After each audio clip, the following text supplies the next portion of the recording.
They didn't expect it to go this far, but the moment that AI video hit the timeline, hip-hop felt like it cracked in half. This wasn't jokes anymore. This wasn't friendly trolling. This was public humiliation, and everyone watching knew exactly who the target was. One of the most powerful names in rap history suddenly reduced to a looping viral image that refuses to disappear. And the streets only asked one question: why hasn't 50 Cent responded with bars? Because from the very first second, the tone was set. Like Papoose kicked it off with an AI video of 50 Cent twerking and doing all the things. AI is crazy these days, by the way. That line alone detonated the situation, kicked it off. That's not accidental language, that's intentional, strategic, calculated. Because this wasn't just an AI clip, this was a message, a mockery designed to embarrass, to provoke, to force a reaction. And it worked, instantly.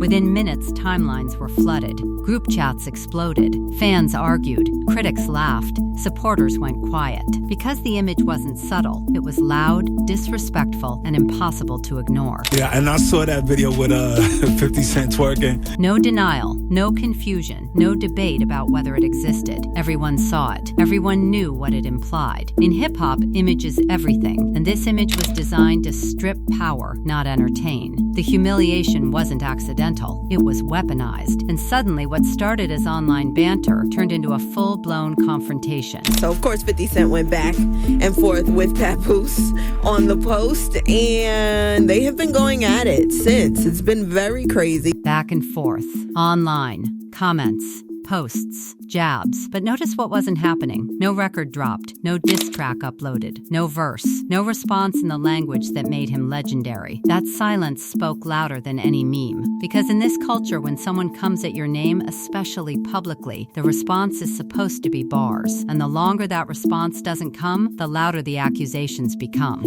Then things turned personal. He said, yo, all of Papoose girlfriends is handsome. That wasn't clever. That wasn't lyrical. That was deflection, and everybody watching felt it. When the conversation shifts from skills to insults, the audience notices. When jokes replace bars, the crowd starts asking uncomfortable questions, and those questions began stacking. Why avoid the music? Why pivot to trolling? Why clown instead of rap? Because what happened next wasn't subtle at all.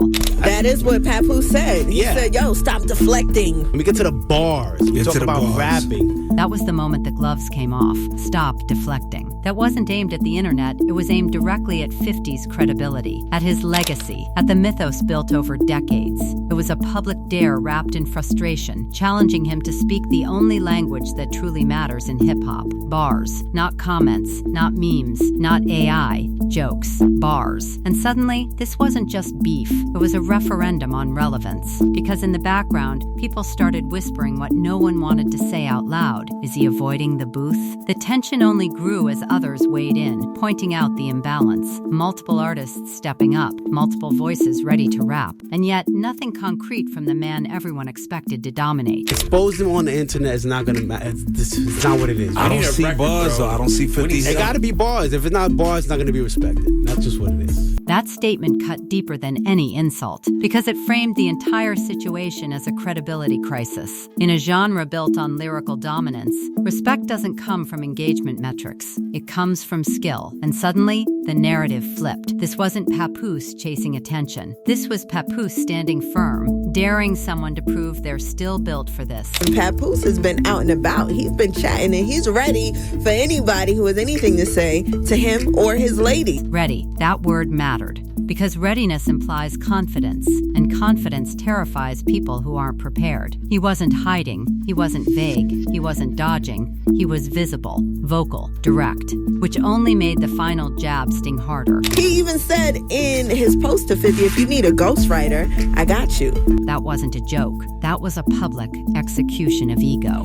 Because nothing cuts deeper in hip-hop than questioning someone's pen. Not money, not fame, not power. The pen is sacred, and suggesting a ghostwriter? That's not trolling, that's humiliation at its rawest. At that point, the internet stopped laughing and started watching, waiting, because the question was no longer if 50 Cent would respond. It was how. Would it be bars or another distraction? And as the silence stretched, the AI video kept looping, replaying, mocking, reminding everyone that this challenge was still unanswered. By now, the silence had become louder than any diss track. Every refresh of the timeline felt heavier. Every repost of that AI clip felt sharper. Because humiliation doesn't fade when there's no rebuttal, it multiplies. The image kept circulating, detached from context, stripped of nuance, reduced to pure mockery. And in hip-hop, perception is reality. The longer there were no bars, the more the narrative hardened. This wasn't just a beef anymore. This was a test of courage. People started asking the questions out loud, the ones usually whispered behind closed doors. Has the hunger disappeared? Has the instinct dulled? Or is this a calculated retreat disguised as confidence? Because when someone openly says, "Stop deflecting, let's rap," and you don't answer with music, the streets don't give you the benefit of the doubt. They assume avoidance. And that assumption spread fast. What made it worse was how clean the setup was. Papoose didn't stumble into this. He didn't trip into virality by accident. The AI video wasn't random comedy, it was bait. And once it landed, he did something crucial. He didn't hide behind it. He stepped forward and said, "Let's do this properly." That contrast mattered. On one side, a man standing in front of the fire, daring someone to meet him there. On the other, a legend responding in fragments, comments, jokes, sideways insults. That imbalance created discomfort, because hip-hop has rules, even when it pretends it doesn't. And one of the oldest rules is this: if you can rap, you rap. That's why the ghostwriter line hit like a punch to the chest. It wasn't said to be funny. It was said to sting. It reframed everything. Suddenly, the conversation wasn't about who started what. It was about whether the response would ever come. And when that question lingers too long, it morphs into doubt. Doubt is dangerous. Fans began splitting into camps. Some defended the silence, calling it strategy, patience, chess. Others weren't buying it. They saw a man known for dominance now choosing distance. And in a culture built on confrontation, distance looks like fear, whether it is or not. What intensified the moment was timing. Papoose wasn't lurking in the shadows. He was active,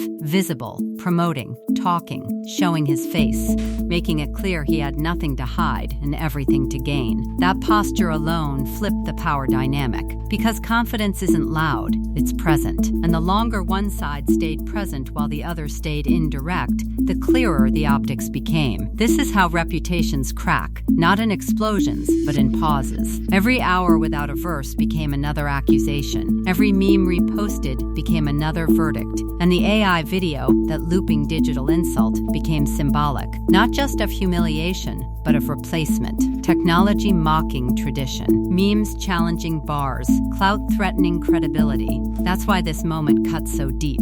It forced a brutal question onto the table. Is internet warfare replacing lyrical warfare? And if so, what happens to the legends who built their names on bars? Because once you're accused of hiding from music, every move afterward is scrutinized. If you drop a joke, it's a dodge. If you stay silent, it's surrender. If you attack personally, it's insecurity. The only escape route is the booth. And that's exactly why the pressure kept rising. The challenge wasn't vague. It wasn't indirect. It wasn't coded. It was clear, public, and repeated. Let's rap. No gimmicks, no distractions, no side quests, just skill versus skill. That clarity is what made the situation explosive, because there was no confusion about what was being asked, and there was no confusion about what hadn't happened yet. People started revisiting history, old battles, old verses, old moments of dominance, and in doing so, they unknowingly raised the stakes even higher. Because when you're measured against your past greatness, anything less than a decisive response feels like loss. That's the trap of legacy. You don't get judged by today's standards, you get judged by your peak. And when the peak was towering, the fall doesn't have to be far to feel devastating. Meanwhile, the internet kept narrating the story in real time. Commentators framed it as coward versus challenger. Memes exaggerated the silence.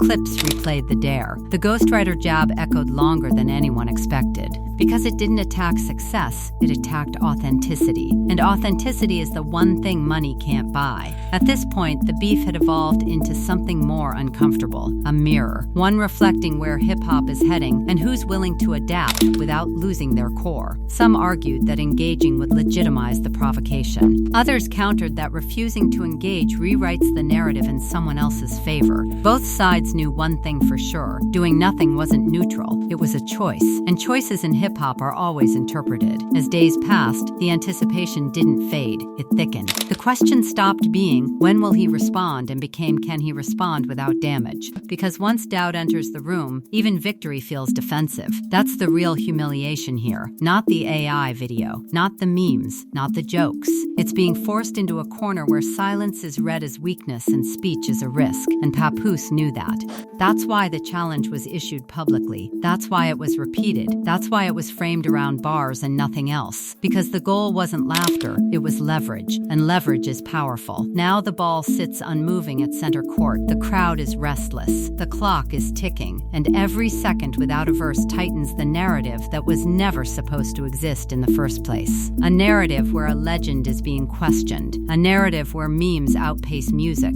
A narrative where a challenger controls the conversation. And in hip-hop, control is everything. So the question remains, unanswered, unresolved, hanging in the air like smoke after a gunshot. Will this end with bars, or will the silence become the loudest response of all?